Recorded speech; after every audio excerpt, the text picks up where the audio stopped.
All right, in this video, we're going to talk about some research tools that you can use to identify both audiences as well as products.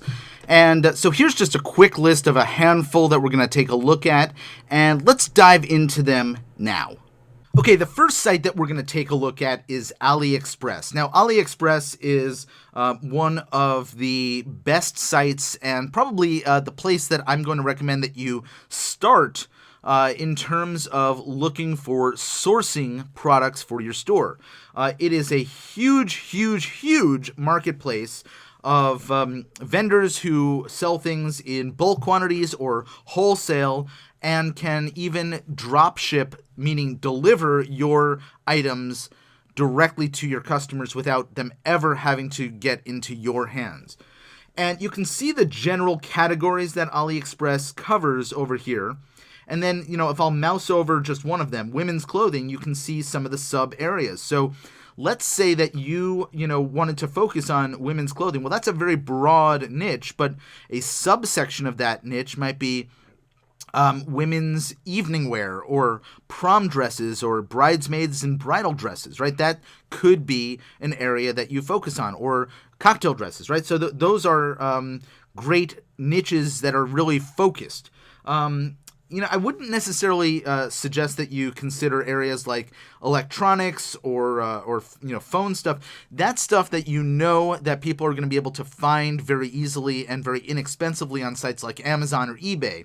So you want to focus on an area that's going to be a little bit more specific, but not necessarily an obvious destination on one of those big marketplace sites. So let's use the example of gardening. And I'm just going to type in garden up here, and let's take a look and see what we can find.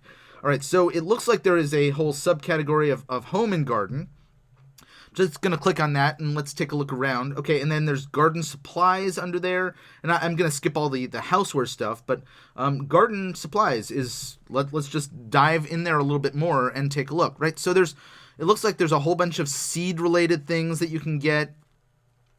Little novelty bonsai tree or something there.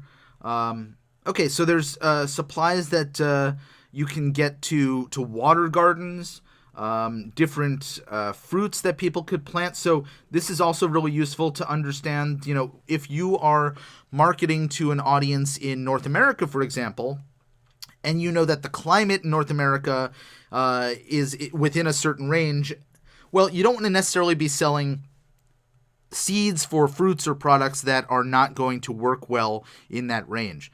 But here I can see, easily a half dozen or a dozen different things that you can focus on in the gardening niche that would be of interest to people. And this looks like just seeds here. So there's garden pots and planters, watering and irrigation, yard and garden decor. I mean, that would be another area. Right? Pink flamingos you could sell. You could sell all these sort of cool stones that you could put in and around plants or on planters, things like that. So there's lots of different areas to focus. And all right, here's another one that might be kind of cool. An outdoor yard path fence landscape mount that looks like it lights things up. You're not necessarily going to be able to find that in any random store.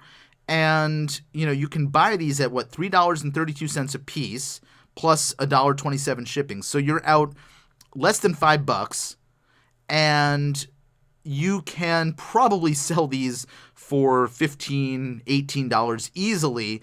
And this is something that, people will say, hey, this has a high perceived value. They don't necessarily know exactly what it costs. It's not a product that they come by all the time. But this could be a product where you can find some great sales opportunities and great profitability. So that's a really good example there of something. Again, high perceived value. For people who are passionate in this niche, they're not necessarily going to scoff at spending, right? So this is $66 for you wholesale.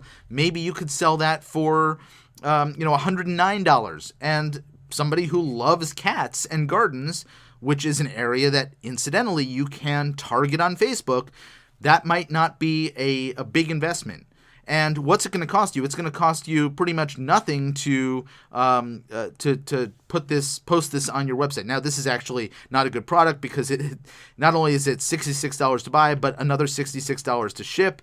But you get the idea. If it was free shipping and you could sell it for $100 or something, not bad at all. All right. So these are just some possible items that you might consider. AliExpress is a great place not only to source, but also to do some initial investigation into niches that might work. And you can throw some things out there and see what you get back in terms of interest from your audience.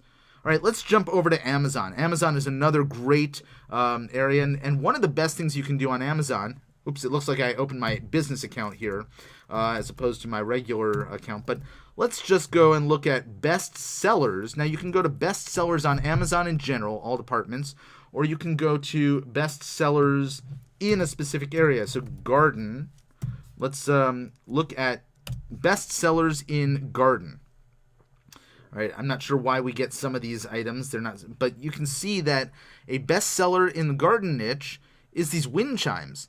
Now, I'm not suggesting that you buy here from Amazon and resell this thing, but this is great product research that you can do, knowing, hey, clearly a lot of people like wind chimes. Well, now I can go back to AliExpress and I can type in wind chimes and see what I can put on my store that might sell. And you can look at these and then sort based on seller ratings, based on oldest to newest, things like that, so that you can get a good sense of what's going to work for you. I like to click free shipping pretty regularly because I don't want to have to pay an additional amount for shipping. So I like having that either bulk included in the price, or I try to sort by shipping as well, so that I know what it is that I'm looking for is going to cost me as little as possible, so I can have the highest profit margin possible. Okay, so there you go.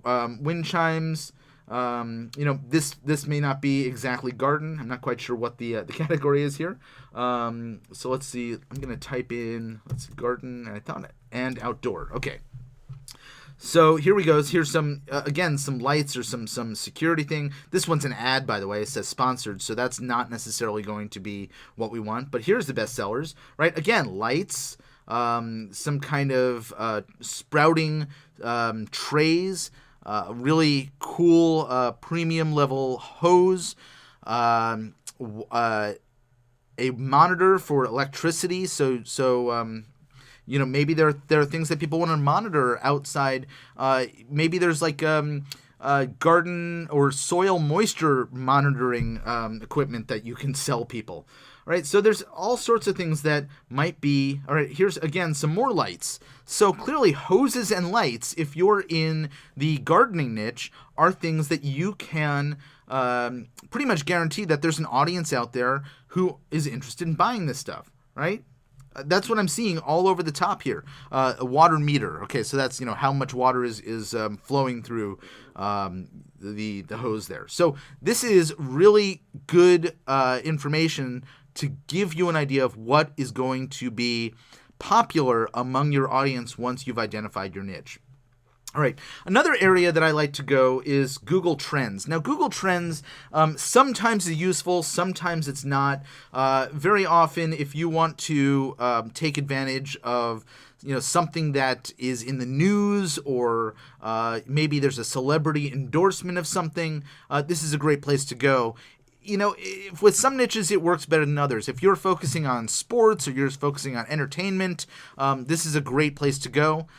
In general, I'm not sure that we're going to find a ton on gardening, but within the health or science and technology niches, maybe there's some gardening stuff. Or you can simply type your topic up here. So I'm going to type garden at the top, and who knows what we're going to see here in terms of trends, but it might give us some indication that the subject of gardening. Right, I have no idea what Hatchimals Glittering Garden is, but I'm guessing that it's probably a kid's toy, and that might be something we can take advantage of. And it's at the top of the list. It's on the rise. It says it's gone up 1,400%. I, again, don't know what Ivy City Garden is. Garden Genie gloves, right? So this might be something that you want to sell, but these will at least give you an idea of trends that are popular right now that might be something you want to investigate selling in your store, or a topic that you can do a little bit more research on. So at least these first three things here seem like they are probably worthwhile. Now, the topic here, related queries, this reminds me of another thing that you might take a look at, which is simply looking at what people are typing in when they go to Google. So I'm going to type best garden, and then, garden with an N there. Actually, it gave me the what I was looking for when I mistyped it, best gardeb. But it shows me this is what's called Google Auto Suggest or Autocomplete. Garden hose, garden tools, garden gloves, garden shears, garden books.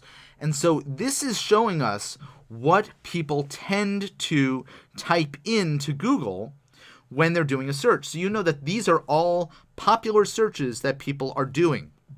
And that might tell you that one thing that I'm not seeing here is garden ornaments, right? So those pink flamingos, while they seem like they might be a great idea, well, it's not something that is popping up at the auto suggest list here from Google. All right, let's move on to the keyword planner. Now, if you are running ads on Google, they supply you with the opportunity to do a little bit of research around keywords. And that exercise that I just did, the autocomplete or the auto suggest, is one way that you can do some keyword research. But I'm going to just type in here, and by the way, this is a subset of AdWords, so it's adwords.google.com, and then you'll see that there's a link to the keyword planner that you can get in there. They always change the path to it, so I'm not quite sure what it will look like at the moment that you go to it. But search for a new keywords using a phrase, website, or category. So again, I'm just going to type in garden right here, and I'm going to get ideas. All right, and it's now searching, and it's going to show us some related keywords. So again, botanical gardens, flower garden, botanical indoor garden, garden plants, rock garden, right? So it's giving us an idea of not only related things that are related to garden, but it's also telling us the amount of interest around that, how many people are searching around these terms on a monthly basis. And so it's going to tell you, if you find that you're really interested in raised garden beds as something that you want to sell, that there are 90,000 searches each and every month on that particular topic.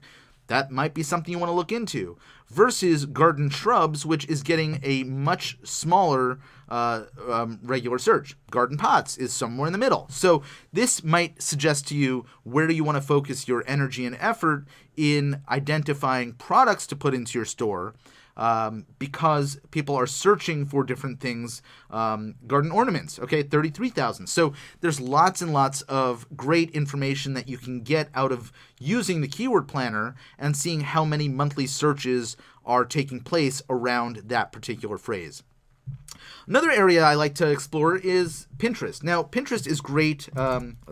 Let's go ahead and type in garden here to get some ideas, but I use Pinterest very often.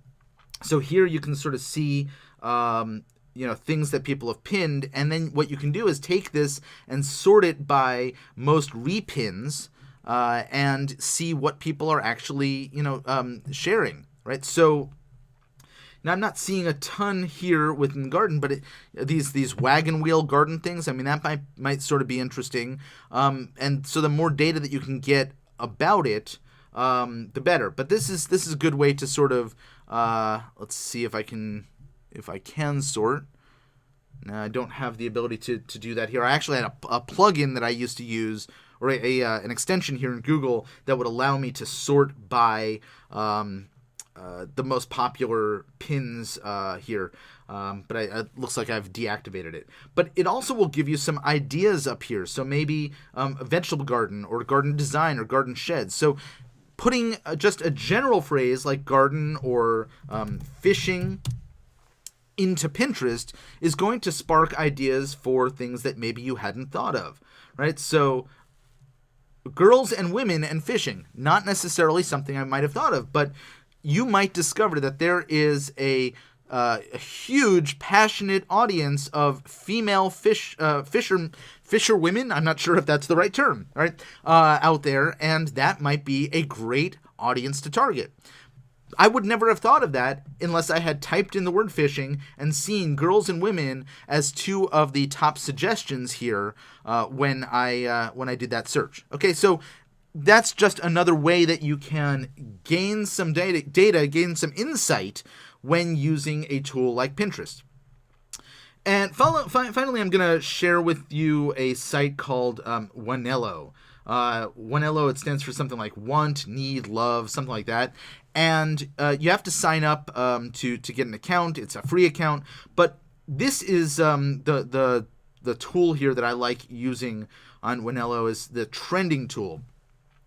And this shows me that people have saved. This is sort of like the pins, right? How many things have been repinned?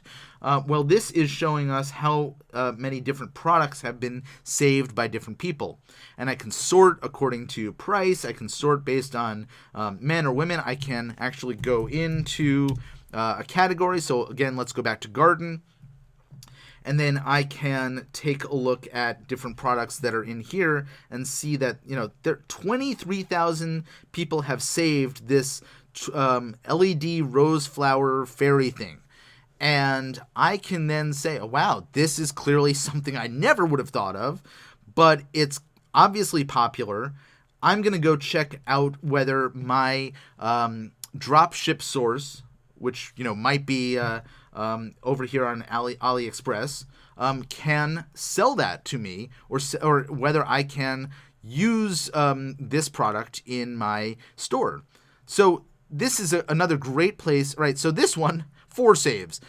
Probably not something I'm going to consider when I can find something that has 23,563 saves. So there you go. We've taken a look at the niche opportunities that might exist out there. We've talked about how to consider what's going to be a good, viable niche for you and what's not. And we've also looked at some research tools to help identify great products, but also help answer some of the questions we have around particular niches.